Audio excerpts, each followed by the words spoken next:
سبحانك لا علم لنا إلا ما علمتنا إنك أنت العليم الحكيم. ربي اشرح لي صدري ويسر لي أمري واحلل عقدة من لساني يفقهوا قولي وسدد لساني واهدي قلبي بحق سيدنا محمد صلى الله عليه وآله وسلم. يا من هو في علوه كائن، يا من هو في فعل حميد، يا من هو في مجده متين. اللهم أكرمنا بنور الفهم وأخرجنا من ظلمات الوهم وارزقنا فهم النبيين وحفظ المرسلين وإلهام ملائكة المقربين. ربنا زدنا علما وفهما وعقلا يا أكرم الأكرمين بحق سيدنا محمد خاتم الأنبياء والمرسلين يا رحمن الرحيم. وصلى الله على سيدنا محمد وعلى آله وصحبه وبارك وسلم والحمد لله رب العالمين. قال المصنف رحمه الله ورضي الله تعالى عنه وأرضاه ونفعنا به وبعلومه وأمدنا بأسراره وعادنا من بركاته في الدارين. رضي الله عنكم. فصل إلى أن قال makruhatun min nahiyati halil musalli. Alhamdulillah, puji syukur kehadirat Allah, salawat salam senantiasa tercurahkan kepada junjungan mulia Nabi tercinta Nabi Yuna Muhammad sallallahu alaihi wa alihi wa barak wasallam beserta segenap keluarga beliau, sahabat beliau dan umat beliau yang senantiasa menegakkan ajaran beliau hingga akhir masa nanti.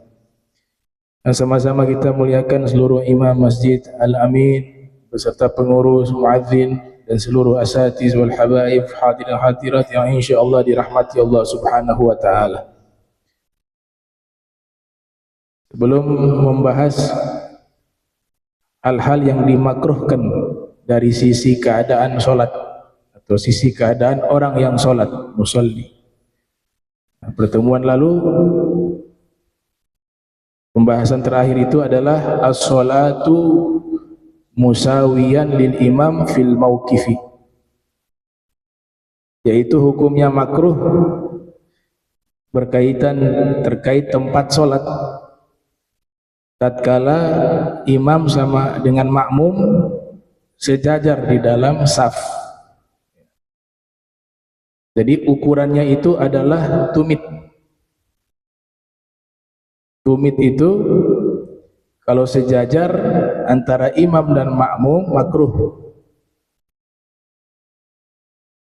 Kalau tumitnya imam lebih maju dari tumitnya makmum lebih maju dari tumitnya imam, maka sholatnya batal. Itu biasa kalau berdua, ya. Sunnahkan berdua, imam kemudian di sisi kanan imam itu makmum. Kalau sholat berjamaah seperti ini kan nggak mungkin sejajar karena sudah ada mihrab. Kemudian datang orang berikut, ya posisinya di kiri.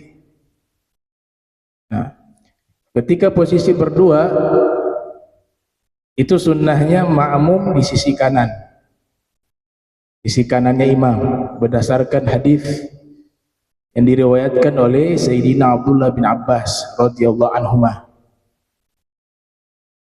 Kalau sejajar, di sini dikatakan as-sholatu musawiyan lil imam fil mauqifi, yaitu sholat tersebut sejajar makmum dengan imam di saf tersebut, maka hukumnya makruh. Tapi kalau makmum lebih maju dari imam dalam sholat berjamaah, hukumnya haram. Kenapa haram? Karena membatalkan sholat. Nah, yang namanya imam harus di depan. Ya, Rasulullah SAW bersabda, innama ju'ilal imam liyutamma bihi. Sungguhnya dijadikan imam karena sebagai orang yang diikuti oleh makmum. Nah, ini yang dibahas di dalam kitab Fathul Mu'in karangan Syekh Zainuddin Malibar. Juga dibahas oleh Ibnu Qasim, juga Abu Suja dalam kitab Ghoyatut Takrib dan juga syarahnya Fathul Qorib. Ada pembahasan tersebut. Nah, ukurannya maju itu bukan lutut, bukan badan, tapi itu tumit. Ukurannya itu tumit. Nah, sekarang pembahasan berikut makruhatun min nahiyati halil musalli. Hal-hal yang dimakruhkan dari sisi keadaan orang yang sholat. Saya ulang kembali, hal yang makruh itu ada 4. Yang pertama dari sisi tempat sholat, sudah dibahas pertemuan lalu. Kemakruhan atau hal-hal yang dimakruhkan yang kedua adalah dari sisi keadaan orang yang sholat, yang akan kita bahas saat ini. Yang ketiga, hal-hal yang dimakruhkan dari sisi menyelisih sebagian sunnah atau tidak melakukan sunnah di dalam sholat. Dan yang keempat, yang dimakruhkan dari sisi perbuatan. Jadi ada 4. Yang pertama di sini, hal-hal yang dimakruhkan dari sisi keadaan orang yang sholat. Yang pertama, al-awwalu as-salatu haqina wa huwa alladhi yudafi'ul baul. Salat, ya, keadaan orang tersebut menahan kencing. Nah, jadi ketika dia hendak melaksanakan sholat, sebelum melaksanakan sholat, ya, sudah merasakan apa? Ingin buang air kecil, tapi dia menahan. Kemudian dia sholat. Nah, itu hukumnya makruh. Kaidah yang mudah dipahami, segala sesuatu yang mengganggu khusyuk dan konsentrasi di dalam sholat, hal itu makruh. Segala sesuatu yang merusak dan mengganggu khusyuk dan konsentrasi di dalam sholat, hal tersebut dihukumi makruh, termasuk menahan kencing.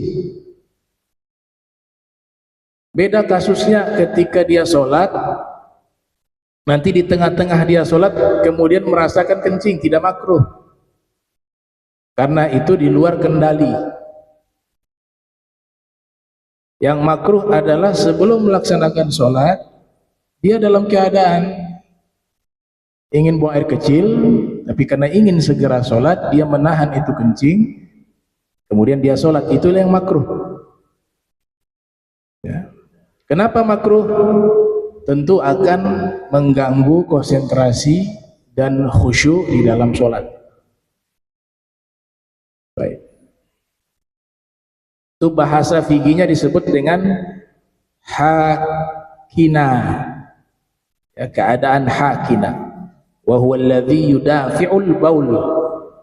Orang yang dia menahan daripada rasa kencing. Ada riwayat dinukilkan oleh Al-Imam Abu Daud yang lahir tahun 202 Hijriah, wafat 275 Hijriah, di dalam Sunan. Kemudian diriwayatkan hadis ini oleh Imam Tirmidzi yang dilahirkan tahun 209, wafat 279 Hijriah, di dalam Sunan. Juga riwayat ini diriwayatkan oleh Al-Imam An-Nasa'i, dilahirkan pada tahun 215 Hijriah, wafat 303 Hijriah, di dalam Sunannya.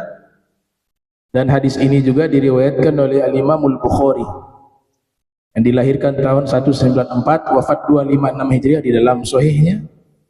Juga diriwayatkan oleh Al-Hafidh Ibn Hajar Al-Asqalani di dalam kitab Bulughul Maram. Nah, saya baca di kitab Bulughul Maram riwayat ini terkait seseorang yang menahan kencing. Sini disebutkan orang A'rabiyun. A'rabiyun itu adalah orang Arab Badui yang tinggal jauh dari kota. Biasa mereka menempati gurun pasir, di tengah-tengah gurun pasir. Nah, Ja'a A'rabiyun al-masjidah. Datang seorang Arab Badui mendatangi Masjid Rasul sallallahu alaihi wasallam di kota Madinah Al-Munawwarah. Kemudian A'rabiyun itu sholat. Ini sholatnya dalam keadaan menahan air kencing, menahan kencing. Selesai dia sholat, dia berdoa, dan Nabi mendengar doanya. Dia menyatakan, Allahumma arhamni wa Muhammada wa la tarham ma'ana ahada. Ya Allah, rahmatilah saya dan Nabi Muhammad, dan jangan kau rahmati seorang pun yang bersama kami. Nabi mendengar doa tersebut.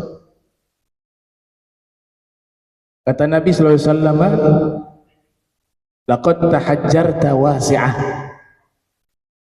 Sungguh kamu telah membatasi sesuatu yang luas. Nah, rahmat Allah itu luas. Kok dia batasi, kasih rahmat pada saya dan Nabi Muhammad saja, yang lain jangan dikasih rahmat ya Allah. Nah, doa seorang yang masih polos. Setelah itu apa yang terjadi? Dia bangkit, dia berdiri, kemudian dia kencing di dalam masjid. Dia belum memahami tempat ini adalah tempat suci. Sebagian para sahabat datang dengan marah karena menyaksikan ini orang kencing dalam masjid. Sebagian mau memukul, sebagian mau menghadri. Kata Nabi SAW, da'auhu, biarkan dia untuk menyelesaikan kencingnya, jangan diganggu. Nah, di sini Nabi paham bahwa dia lakukan itu atas dasar ketidaktahuan. Karena seorang badui tinggal di tempat yang jauh dari peradaban. Selesai dia kencing, riwayat yang lain mengatakan setelah itu dia berdoa. Tadi riwayat pertama doa setelah sholat. Di riwayat kedua disebut di dalam kitab Imam Ibnu Qudamah Al-Maqdisi, juga dalam kitab Taisirul A'lam, juga karya Syekh Abdul Ghani Al-Maqdisi, Umdatul Ahkam, disebutkan riwayat yang sedikit berbeda.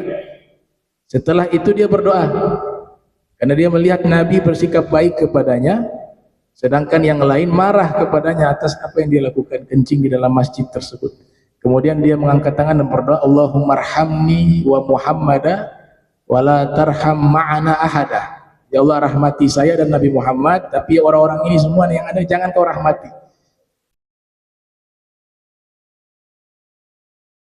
Selesai dia kencing, Nabi tidak marah, akan tetapi Nabi menjelaskan, ini masjid tempat suci, tidak layak untuk buang air kecil di sini, buang air besar. Ini tempat bersih dan suci.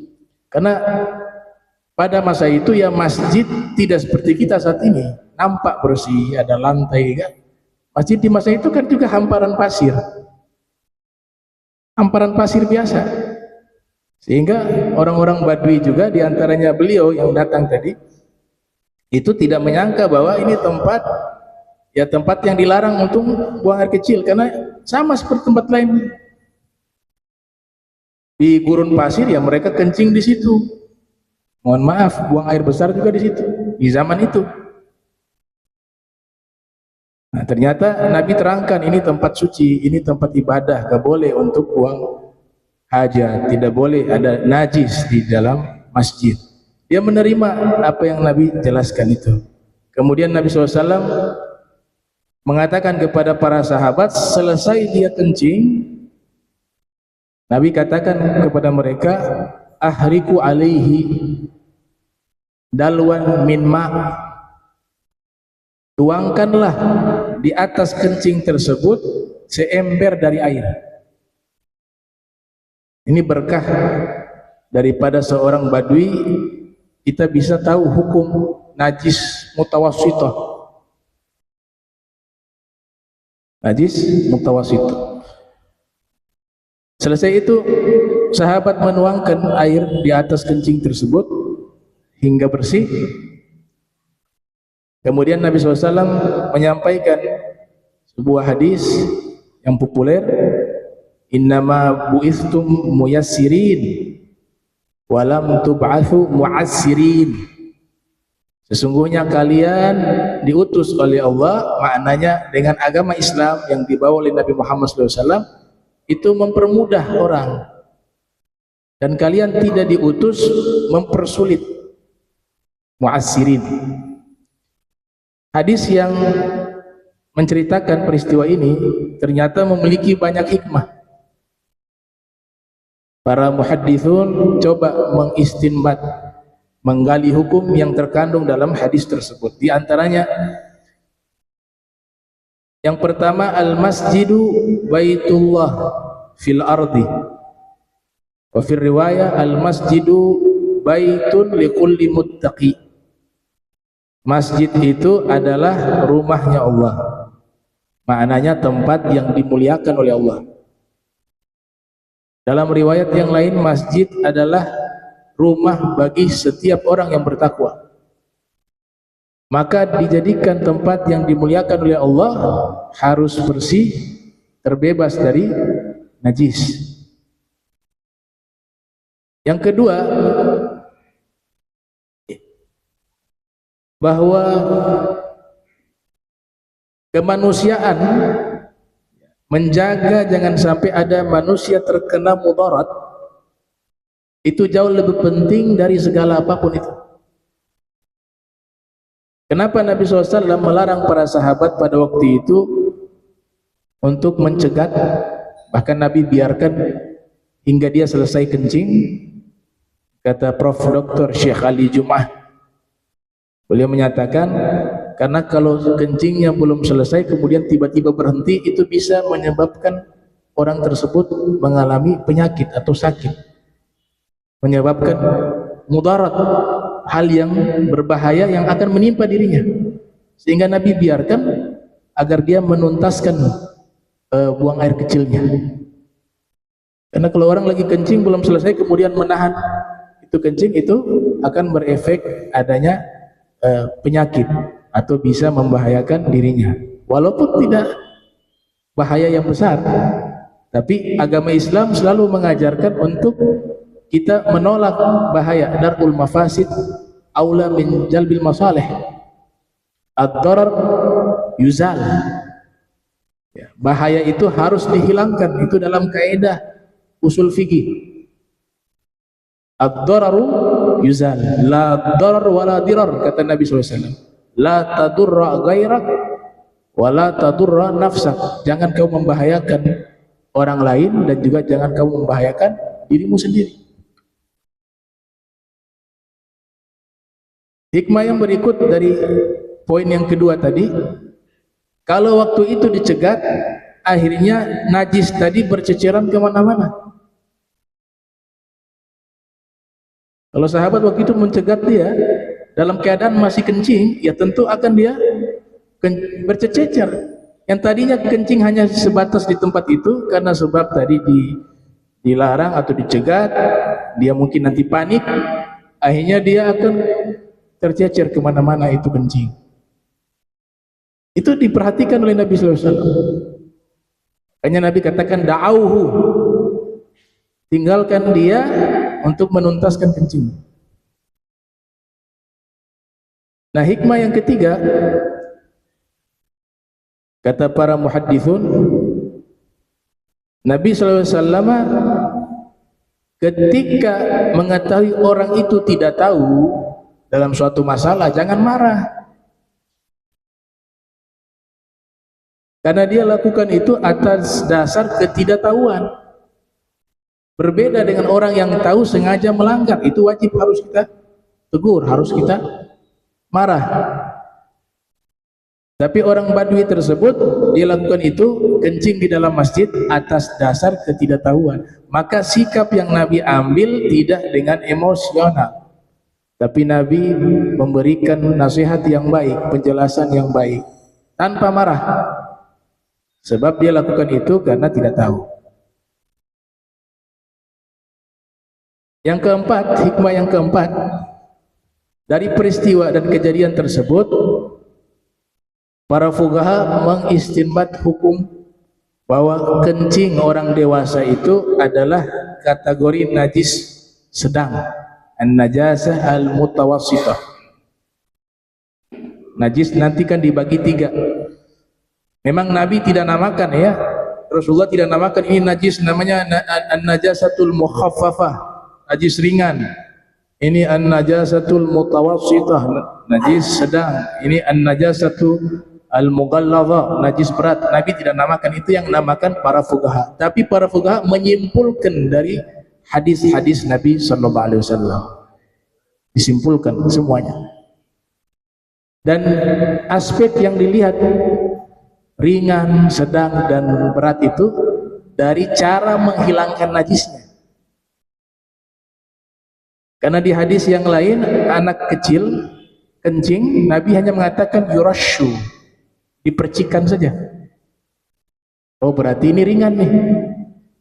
Anak bayi yang lam yablugh haulain, ya, belum mencapai usia 2 tahun dan belum mengkonsumsi makanan, itu namanya najis ringan. Sebab apa? Cara menghilangkan Nabi katakan hanya dengan memercikkan air. Tentu nanti baunya sudah hilang, warnanya hilang, ya, kemudian rasanya. Kalau peristiwa tadi Nabi tidak mengatakan percikan air, tidak. Tapi Nabi memerintahkan sahabat, ahriku alaihi dalwan min ma', siramkanlah. Ahriku artinya siramkanlah di atas kencing tersebut 1 ember dari air. Oh, berarti ini najis yang berbeda dengan anak kecil, anak bayi tadi. Maka dinamakan najis pertengahan, yang cara menghilangkannya gak cukup dengan dipercikkan, harus dituangkan air di atasnya. Harus dituangkan air di atasnya. Disebut najis mutawassithah. Jadi berkah A'rabiyun ini kencing dalam masjid, kita dapat cara menghilangkan najis mutawassithah. Salah satunya dari riwayat ini. Dalam satu riwayat dalwan min ma, riwayat yang lain sajlan min ma. Sajlan dan dalwan maknanya sama, 1 ember. 1 ember air. Dalwan min ma, sajlan min ma. Dituangkan. Kemudian dari peristiwa ini juga ada hikmah yang terpenting, yang kelima, kata Dr. Syekh Ali Jum'ah, itu adalah kemanusiaan kita sebagai manusia itu jauh lebih afdal dari segala sesuatu, termasuk masjid. Kenapa? Karena Nabi SAW membiarkan dia kencing dalam masjid untuk menyelamatkan dia, jangan sampai ada mudarat yang menimpanya. Sehingga ulama-ulama terdahulu ketika membanding-bandingkan amal, diantaranya Sayyidina Syekh Abdul Qadir Al-Jilani, ya, Al-Imam Ibnu Taimiyah kalau sebut namanya Syekh Abdul Qadir Al-Jilani, beliau selalu menambah dengan doa, Qaddasallahu ruhahu wa nawwara dharihah. Semoga Allah mensucikan ruhnya dan memberikan cahaya di dalam kuburannya. Itu ucapan doa dari Syekh Ibnu Taimiyah ketika menyebut nama Syekh Abdul Qadir Al-Jilani, termaktub dalam kitab Majmu' Fatawa.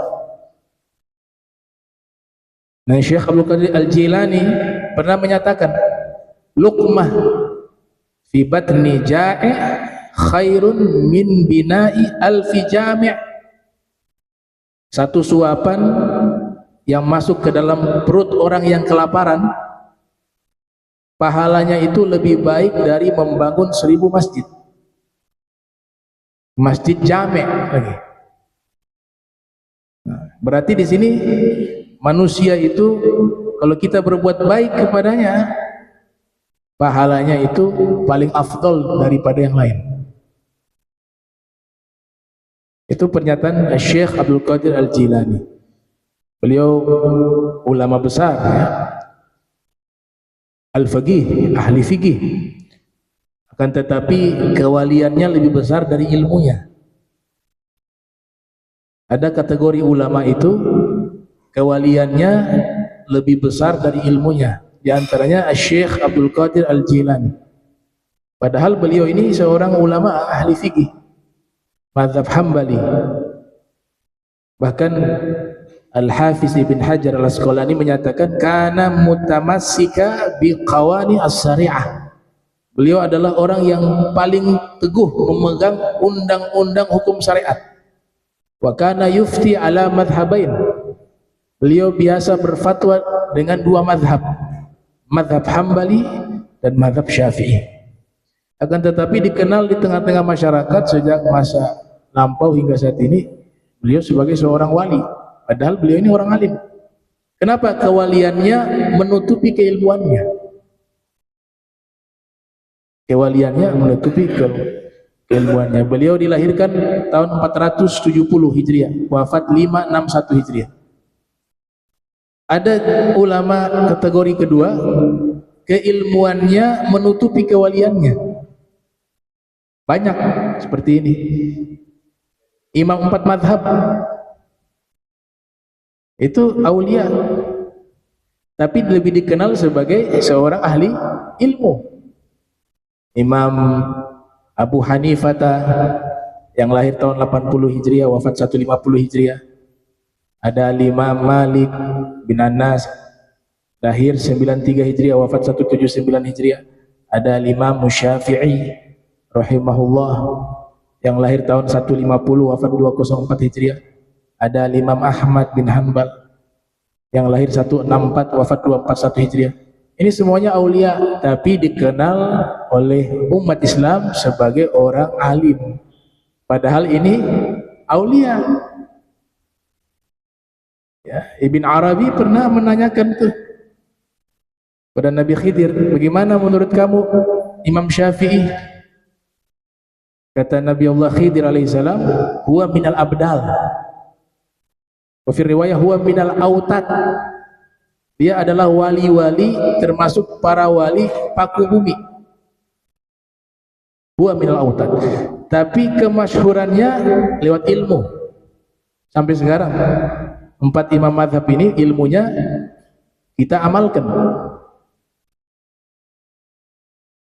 Nah, ada ulama dikenal kewaliannya dan keilmuannya.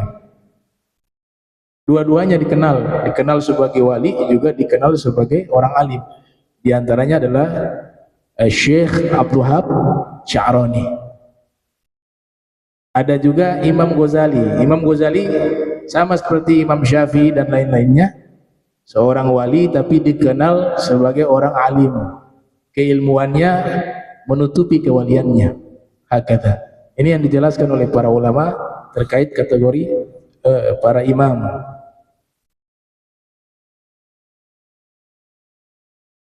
Kemudian yang kedua di sini yang makruh as-salatu hakiba wa huwa alladhi yudafi al-ghaid, yaitu salat dalam keadaan menahan buang air besar. Wah, lebih berat lagi. Kalau ketika tadi kasusnya sama, rasa buang air kecil, buang air besar, walaupun sudah qomat, itu disuruh kita ke toilet aja dulu. Kalau kita tetap ikut sholat makruh. Berbeda tadi, ketika sudah melaksanakan sholat, di tengah-tengah sholat baru dia merasakan buang air kecil, tidak makruh.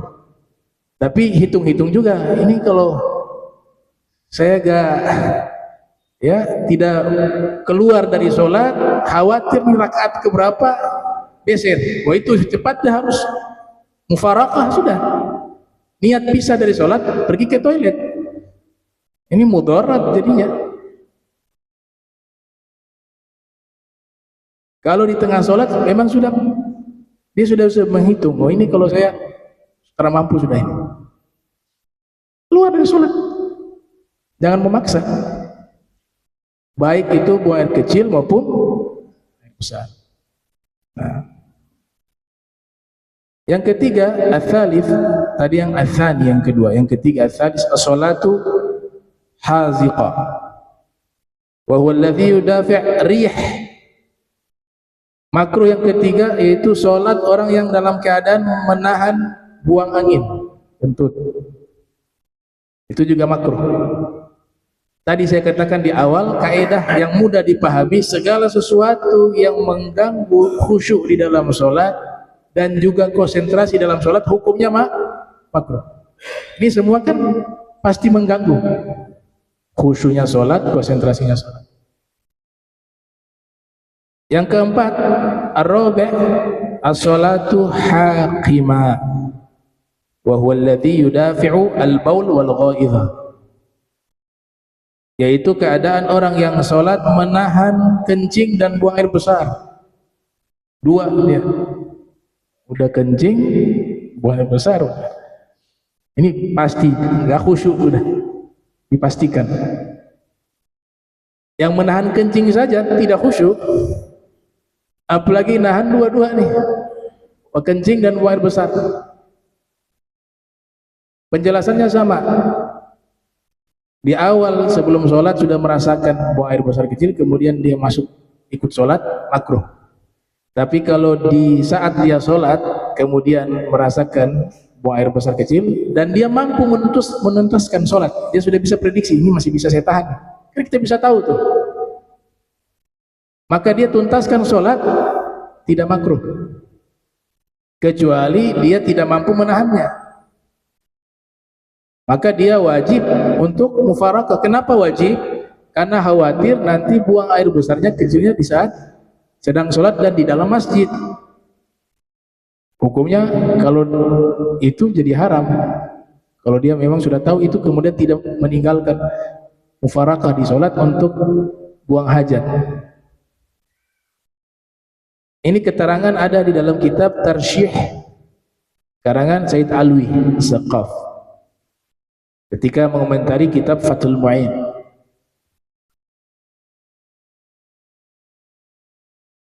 Ada kisah menarik. Ini bab keramatnya Syekh Abdul Qadir Al-Jailani ya. Termaktub dalam kitab Jami'ul Karamatil Auliya, ensiklopedia keramat para wali. Jadi keramat para wali itu disepakati oleh imam 4 mazhab. Ada juga yang ngarang-ngarang khurafat ya, bicara sama semut, bahasa semut, itu khurafat bukan keramat ya. Terus lagi ngusir malaikat maut, terus bisa bicara sama apa lagi, banyak tuh ya. Ini kan figurnya kelihatan. Kalau selevel Syekh Abdul Qadir Al-Jailani, beberapa keramatnya itu mutawatir. Mutawatir itu apa? Disaksikan oleh banyak orang, sehingga mengingkarinya itu sulit. Tidak dipungkiri ada beberapa kisah keramatnya dipalsukan, dibuat-buat ada. Jadi keramat para wali itu hak, benar adanya, tapi ada juga oknum yang mengarang-arang cerita keramat yang jadinya khurafat. Tapi gak boleh kita memukul rata semua keramat para wali khurafat, gak boleh. 4 mazhab, imam pemazhab sepakat ada keramat. Dalam Al-Quran mengkisahkan keramat Ashabul Kahfi, keramatnya Sayyidah Maryam, keramatnya Asif bin Barkhayah, banyak kisah di situ. Nah, di antara keramat Syekh Abdul Qadir Al-Jilani diceritakan dalam kitab ensiklopedia keramat para wali karangan Al-Ghadi Syekh Yusuf An-Nabhani. Pada waktu itu ada seorang laki-laki datang ke masjid ingin melaksanakan sholat Jumat fi riwayah, duduk paling depan. Ini manusia sudah membludak, penuh, masjid itu penuh dengan hadirnya para jamaah. Di saat dia duduk, tiba-tiba dia merasakan ingin buang air besar, juga buang air kecil, mau keluar. Ini orang banyak, kemudian sholat juga sebentar lagi mau dilaksanakan, sholat Jumat. Bingung dia, gelisah, duduknya di depan. Nah, ada seseorang dengan jubah, dengan imamah ya, dengan wajah yang bercahaya, dia mengatakan, Dia berdiri di depan orang tersebut. Kau masuk ke dalam jubahku. Jadi orang tersebut tahu nih, ini orang sedang dalam keadaan ingin buang air besar. Akhirnya dia masuk ke dalam jubah orang tersebut. Ketika dia masuk, ditutup jubah tersebut. Ini orang sudah berpindah di tengah hutan. Di situ di hutan ada sungai. Udah dia buang hajat deh di situ. Buang air besar, air kecil, ada air, ada sungai. Udah, selesai dia istinja, dia cebok, ya dia sempat lagi wudu, ya dia bersih-bersih, dia wudu. Setelah itu tiba-tiba dia selesai wudu, dia kembali ada di tempat tersebut. Nah, jubah itu sudah disingkap. Penasaran dia, ini siapa orang tua ini? Luar biasa. Saya bisa pindah tempat. Ternyata tiba sholat, yang menjadi imam beliau tadi, yang menutup dengan jubah. Pada waktu zaman itu orang kenal nama, gak tahu tuh wajahnya. Misalnya terkenal di Syekh Abdul Qadir Al-Jailani, kebanyakan mereka kenal namanya. Karena beda dengan zaman kita, dengan adanya media sosial, kita bisa kenal. Di zaman itu enggak.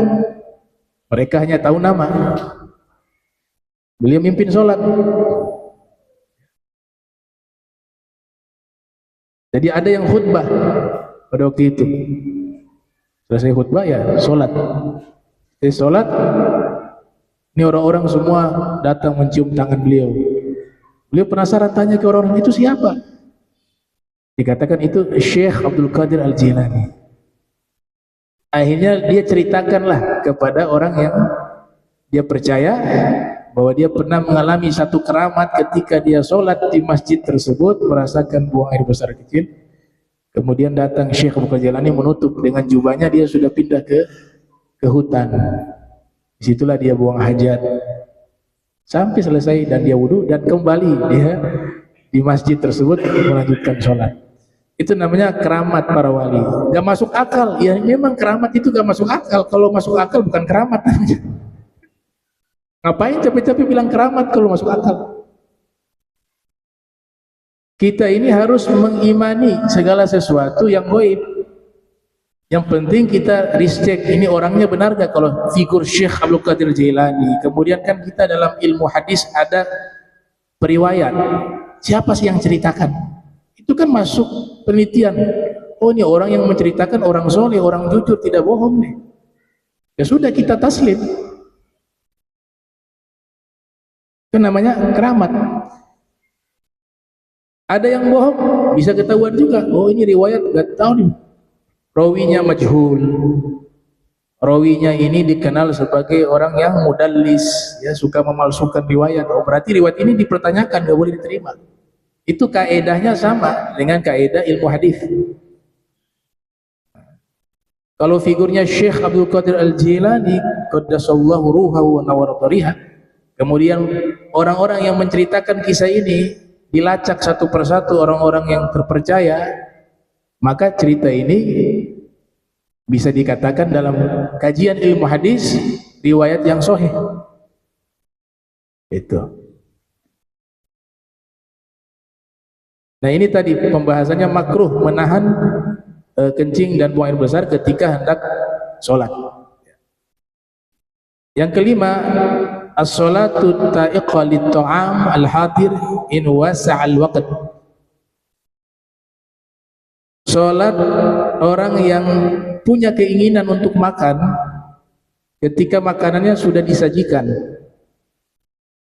dan waktu masih luas untuk bisa mendapatkan sholat tersebut. Apa maksudnya? Maksudnya ketika sudah tiba waktu sholat, pas sudah dihidangkan makanan. Taik ini bukan lapar ya. Taik itu artinya punya keinginan makan.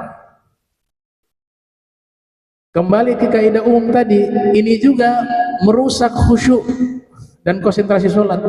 Apalagi pas lagi lapar lagi. Sudah lihat tadi ada makanan disajikan, tahu-tahu azan. Ya udah, sholat yang dia bayangkan makanan tadi tuh, menu-menu tuh. ikan bakar, dabu-dabu manta, sayur kangkung, dabu-dabu kanari, popeda kalau sholat duhur. Nah, para ulama mengatakan kalau memang seperti itu maka makan. Apalagi ini yang datang tamu. Bisa nanti sholat berjamaah dengan tamu tadi, nggak ada masalah karena ini momentum. Yang penting ulama mengatakan momentum ini kan jarang terjadi, bukan sengaja disetting setiap di waktu sholat baru hidang. Wah, ini nggak benar, ini kan bisa diatur waktu makan siang, makan malam, kita kan yang ngatur gitu. Tapi kalau memang satu waktu kita mengalami keadaan demikian, makanan sudah dihidangkan panas-panas lagi, terus tiba waktu sholat dan waktu sholat masih luas, artinya tidak sampai keluar. Kalau kita makan makanan tidak keluar waktu sholat, maka Nabi SAW mengatakan, Nabi yang mengatakan, bukan ulama, dahulukan makan.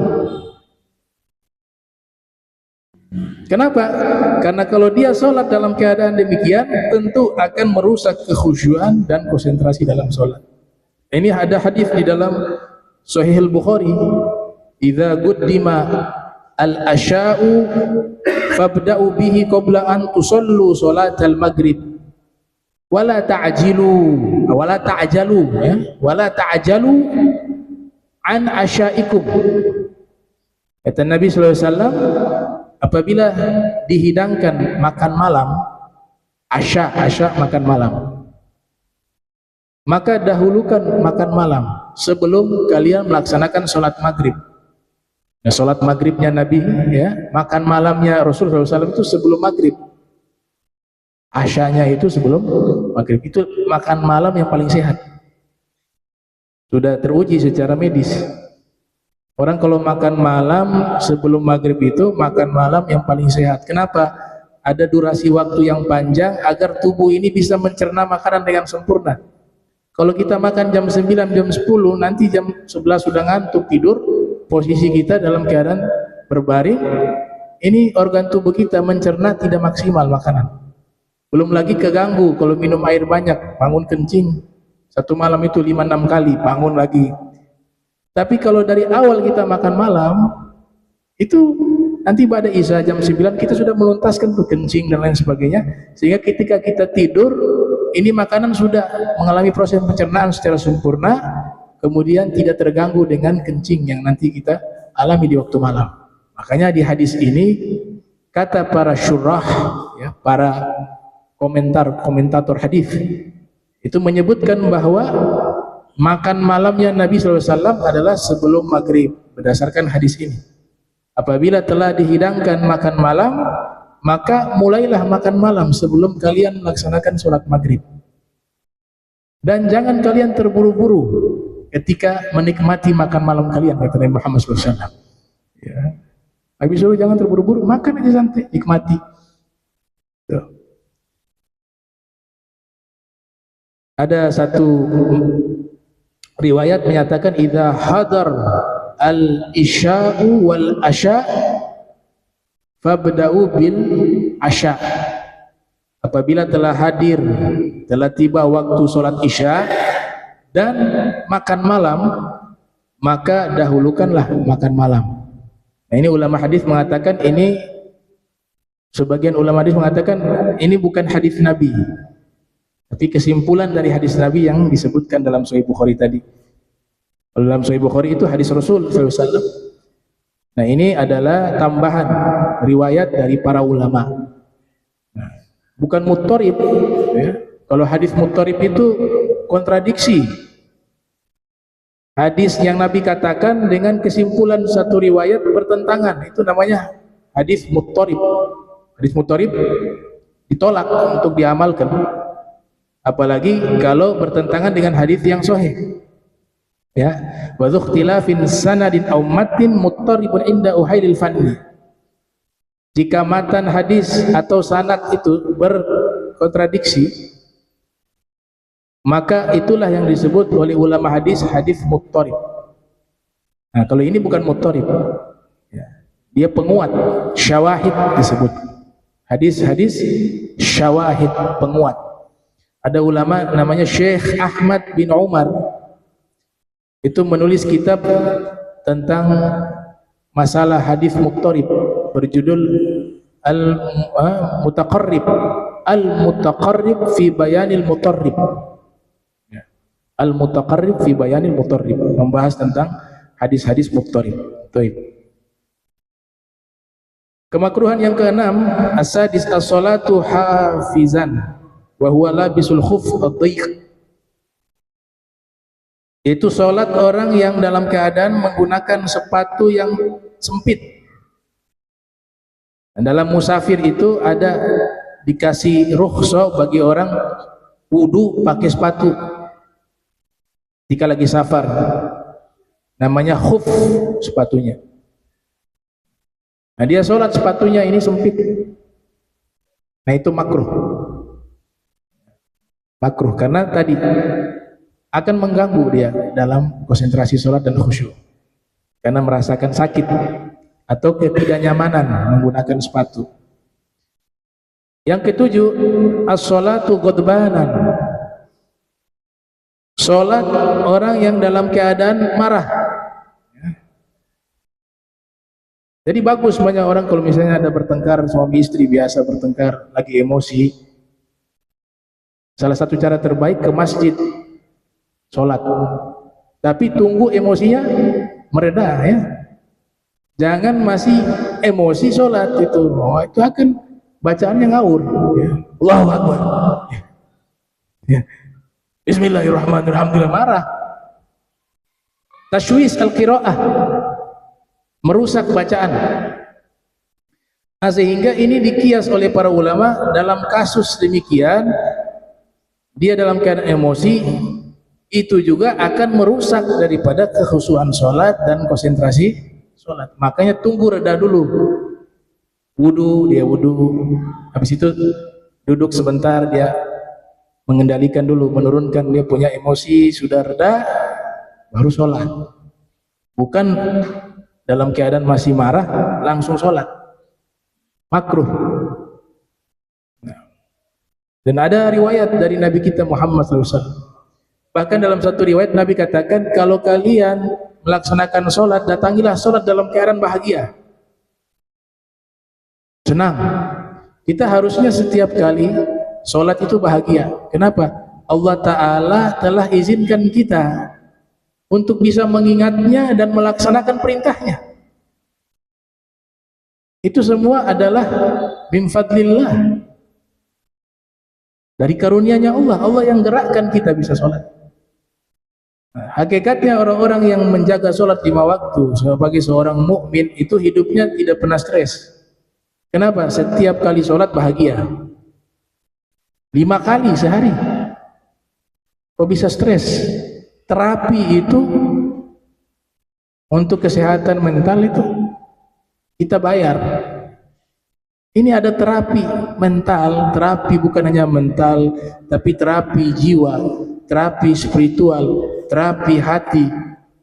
Semua ada di dalam ketaatan, dalam ibadah kepada Allah, diantaranya adalah sholat. Makanya Nabi katakan, kalau kalian datangi sholat, bahagia. Ada yang tanya ke Nabi, Nabi waktu istirahat kapan? Waktu rileks. Kata Nabi, waktu saya sholat itu saya rileks. Makanya Nabi katakan, ya Bilal, arihna.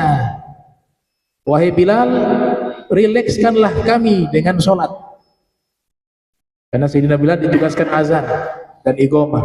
Kata Nabi, arihna ya Bilal bisolah, hibur kami wahai Bilal dengan sholat. Itu.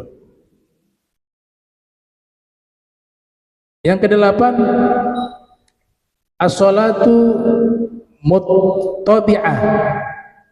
Ats-tsamin, yang kedelapan yang makruh adalah sholat dalam keadaan muttabi'ah. Muttabi'ah ini bagian kanan terbuka. Ini waktu ihram. Ihram itu waktu tawaf itu sunnah, kita punya bagian kanan ini terbuka. Dada kelihatan separuh nih bagian kanan. Itu dinamakan dalam ilmu fikih sunnah bagi orang yang tawaf menggunakan pakaian ihram. Dinamakan ittiba'ah. Tapi sunnahnya ini hanya berlaku waktu tawaf. Selesai tawaf tutup kembali. Sa'inya dalam keadaan tertutup. Kalau terbuka makruh. Ketika sholat juga dalam keadaan terbuka hukumnya makruh. Jadi kesunahan ittiba'un ini hanya berlaku ketika tawaf. Selesai tawaf tutup kembali. Ya, kadang masih banyak yang sa'i juga masih kebuka. Ketika sholat masih kebuka, itu makruh.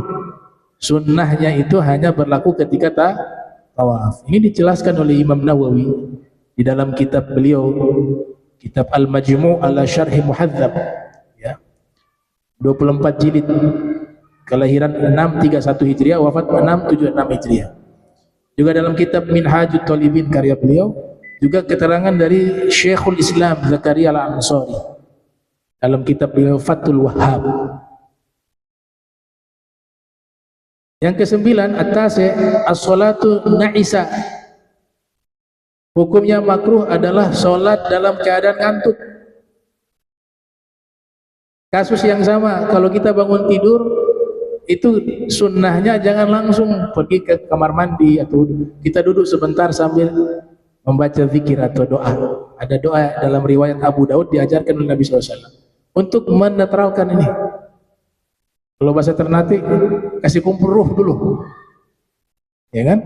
Sudah sadar baru masuk ke hammam.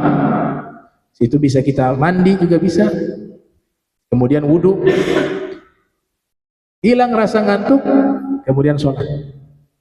Tadi dikatakan kalau di awal sudah kita lakukan dalam keadaan tidak ngantuk, tiba-tiba kita ya dalam keadaan sholat, di pertengahan sholat kita ngantuk, tidak makruh.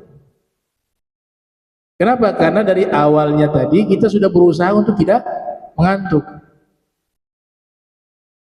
Sehingga ketika kita sholat, di tengah-tengah sholat kita mengantuk, tidak makruh. Kita sudah berusaha dari awal. Yang makruhnya itu masih dalam keadaan ngantuk, kemudian dia sholat, itu yang makruh. Yaitu al-farqu, ya, perbedaan. Jadi tidak semua ngantuk itu makruh. Makruh ini ketika hendak melaksanakan sholat dalam keadaan ngantuk, makruh. Ketika sudah sholat, dia sudah berusaha tadi menghilangkan rasa ngantuk, kemudian di tengah-tengah dia sholat dia mengantuk, nah itu sudah tidak makruh karena di luar kendali dia. Ada satu makalah dari sahabat Sayyidina Abdullah bin Mas'ud radhiyallahu anhu mengatakan, an-nu'as fil ghazwah ni'mah wan nu'as fis sholati nikmah. Sholat ketika berperang nikmat. Jadi perang Badar itu Allah Ta'ala berikan sahabat juga Rasul tidur nyenyak, padahal besoknya mau perang. Sehingga apa? Ketika berperang dalam stamina yang prima. Kebalikan orang-orang musyrikin, 1 bulan sebelumnya tidur susah mau perang, tidurnya terganggu. Masih ratus syahr, sudah sejak sebulan sebelumnya. Sehingga apa? Ketika perang itu anemia, kurang tidur, staminanya tidak prima. Nah itu disebutkan di dalam kitab tarikh, dalam kitab sirah Nabawiyah. Makanya Ibnu Mas'ud mengatakan tidur ketika hendak berperang itu satu nikmat, dan tidur ketika sholat satu azab. An-nu'as fil ghazwa ni'mah wan nu'as fis sholati nikmah. Kemudian yang ke-10, ini waktu nanti kita lanjut berikut. Yang ke-10 ini kita jelaskan. As-sholatu mutalathiman lirajuli wa mutanaqqiba lil mar'ati. Makruh sholat bagi laki-laki keadaan menutup mulut. Mutalathimah. Zaman dulu sampai sekarang di beberapa negara Arab itu ada punya pakaian khas, ya. Ada imamah, ada kain panjang, ini biasa mereka tutup di mulut. Itu namanya mutalathimah. Sholat dalam keadaan seperti itu makruh. Ulama fikih kontemporer mengkiaskan juga sholat menggunakan masker. Terkecuali ada darurat, kayak kemarin ya, virus dan sebagainya ya. Ad-daruratu tubihu mahdzurat. Tapi kalau tanpa ada darurat sengaja menutup mulut dengan kimamah, bahasa Arabnya masker, itu sama hukumnya dengan mutalathimah, makruh bagi laki-laki. Bagi perempuan juga makruh sholat menggunakan cadar. Dia harus membuka cadarnya untuk sholat dengan syarat di tempat itu memang khusus perempuan semuanya. Ya. Dan orang ini, wanita ini ketika sholat ya gak ada laki-laki yang bukan mahram yang melihat. Maka dia wajib membuka. Karena ini tetap harus kena ini. Jidat ketika sujud harus kena tempat sujud. Kecuali dia sholat di satu tempat yang di situ tidak ada sekat sehingga ada laki-laki yang bukan mahram bisa melihatnya. Sedangkan wanita ini memang sudah terbiasa menutup dirinya dengan cadar. Jangan dibuka. Tidak makruh, malahan dianjurkan dia tetap menutup. Tapi ketika hendak sujud nanti dia buka waktu sujud agar ini jidat bisa menempel ke lantai. Itu caranya. Ini diterangkan oleh ulama-ulama mazhab Hanafi juga, ya, seperti Ibnu Abidin, juga Imam Sarakhsi, ya, dalam kitab beliau Al-Mabsut.